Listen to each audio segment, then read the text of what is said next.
এই প্রত্যাশা কথাটা বলতে গেলেই প্রথমেই প্রত্যাশার বিভিন্ন সেক্টরের বিষয় আসে। প্রত্যাশা এক এক মানুষের কাছে এক এক রকম, এক এক সময় এক এক রকম। যে ছেলেটা এসএসসি পরীক্ষা দিচ্ছে তার কাছে একটা প্রত্যাশা, যেই ছেলেটা ক্লাস 3-তে ভর্তি হওয়ার জন্য যুদ্ধ করছে তার কাছে এক রকমের প্রত্যাশা, যেই বিজনেস ম্যাগনেট পাজেরো গাড়ি নিয়ে ঘুরে কিন্তু তার সময়ের অভাবে দূরবর্তী জায়গায় যেতে পারে না, তার জন্য একটা হেলিকপ্টার দরকার, সেটা তার একটি প্রত্যাশা। তার মানে পরিবেশ পরিস্থিতি এবং সময়ের প্রেক্ষিতে প্রত্যাশা পরিবর্তিত হয়। আমরা এখন এই প্রত্যাশার কথা কেন বলছি? আজকে আমরা বারবার গলা ফাটে একটা কথা বলে যে আমরা স্বৈরাচারের বিরুদ্ধে আন্দোলন করেছি, যুদ্ধ করেছি, এরপরে ফ্যাসিবাদের বিরুদ্ধে আমরা যুদ্ধ করেছি, করে আমরা একটা পর্যায়ে এসেছি।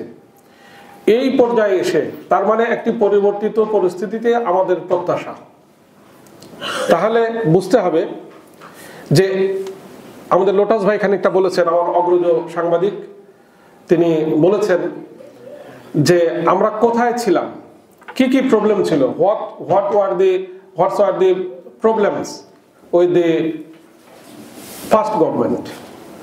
একটা দেশের রাজনীতি, অর্থনীতি এবং সমাজনীতিকে এবং প্রশাসনকে ঢেলে সাজাবার জন্য রাজনৈতিক দলের কোনো বিকল্প নাই গণতান্ত্রিক পন্থায়।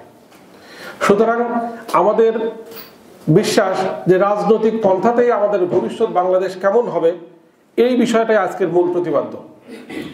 যেহেতু ত্রয়োদশ জাতীয় সংসদ নির্বাচনের কথা আসছে, তার মানে গণতান্ত্রিক পন্থায় যে নির্বাচনের কথা আসে, সেই নির্বাচনের সামনে কারা আসছে, কি ধরনের কাজ করছে, তাদের উপরে আমাদের প্রত্যাশার কথা। আজকে ভালো হতো যদি বিভিন্ন পলিটিক্যাল পার্টির লিডাররা এখানে থাকতেন, যারা স্টেক হোল্ডার এবং যারা সিদ্ধান্ত নেন তারা যদি থাকতেন, তাহলে আমাদের এই কথাগুলো আজকে তাদের কানে আমরা সহজে পৌঁছাতে পারতাম। বিভিন্ন পর্যায়ের লোকদের কথা আমাদের সম্মানিত প্রবন্ধকার তুলে নিয়ে আসছেন, অত্যন্ত গুরুত্বপূর্ণ কেস স্টাডি তিনি উপস্থাপন করেছেন, তাদের প্রত্যাশার কথা বলেছেন। তবে একটা কথা বারবার এসেছে, সেটা হচ্ছে যে আমরা কোনো দুর্নীতি চাই না, আমরা কোনো রিপিট কোনো জুলাই রিভলিউশন চাই না। তার মানে আকণ্ঠ দুর্নীতি আমাদের সমাজ, আমাদের সংস্কৃতি, আমাদের রাজনীতি, আমাদের সকল কিছুকে নষ্ট করে দিচ্ছে। এই বিষয়টা আমাদের খেয়াল করতে হবে। এবং জাস্টিস, আমাদের লোটাস ভাই বলেছেন, প্রবন্ধকার নিজেও বলেছেন যে ন্যায় বিচার, আমাদের সাধারণ জনগণ এখানে চায় ন্যায় বিচার। ল এনফোর্সমেন্ট, তারা চায় এখানে সঠিক আইনের প্রয়োগ। তার মানে বোঝা যাচ্ছে এখানে সঠিক আইনের প্রয়োগ হয় না, সঠিক বিচার হয় না। তাহলে আমাদের প্রত্যাশা এখানে পরিষ্কার যে আমরা এখানে কিভাবে ল এনফোর্সমেন্ট চাই, কিভাবে আমরা জাস্টিস চাই।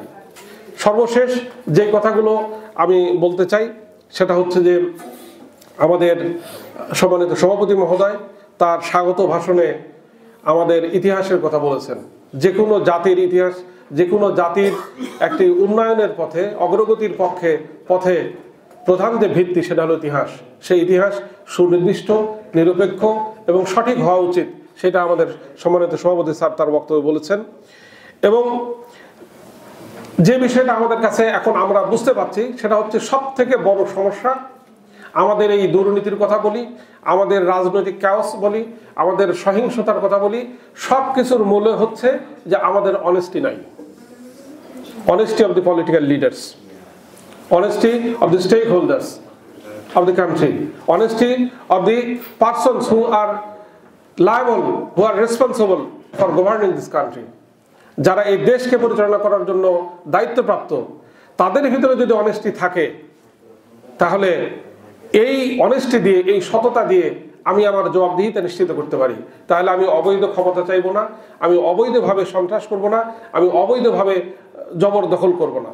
এই বিষয়টা হওয়া দরকার। সবশেষে যে কথা বলতে চাই সেটা হচ্ছে যে আমাদের মাননীয় প্রবন্ধকার যদি এই বিষয়গুলো নিয়ে আসতেন তাহলে খুবই ভালো হতো। যে আমাদের সততার দরকার এবং আমাদের টেকনোলজির দরকার। আমরা বিভিন্ন শিক্ষা প্রতিষ্ঠানে গেলে, বিভিন্ন সরকারি অফিসে গেলে বা বিভিন্ন জায়গায় গেলে আমরা বিভিন্ন কাজের ক্ষেত্রে আমাদের ঘুষ দিতে হয়।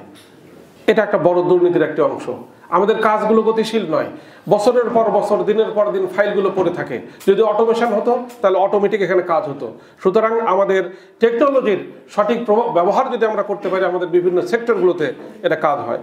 এবং আমাদের পলিটিক্যাল স্ট্যাবিলিটির সাথে আমাদের ইকোনমিক স্ট্যাবিলিটি দরকার।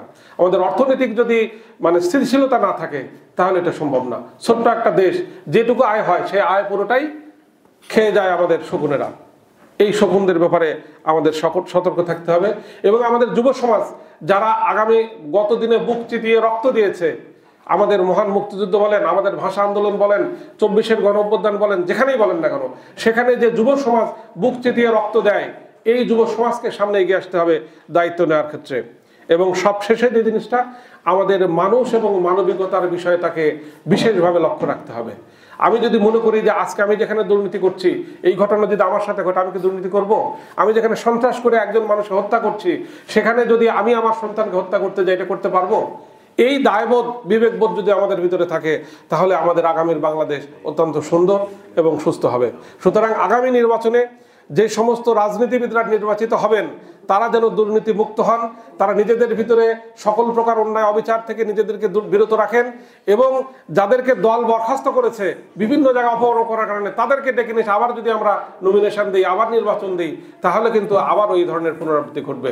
আমরা সকলেই সুন্দর একটি আগামীর স্বপ্ন দেখি, সুন্দরভাবে যে যার জায়গা থেকে বাংলাদেশকে গড়ার ক্ষেত্রে আমাদের ভূমিকা পালন করি।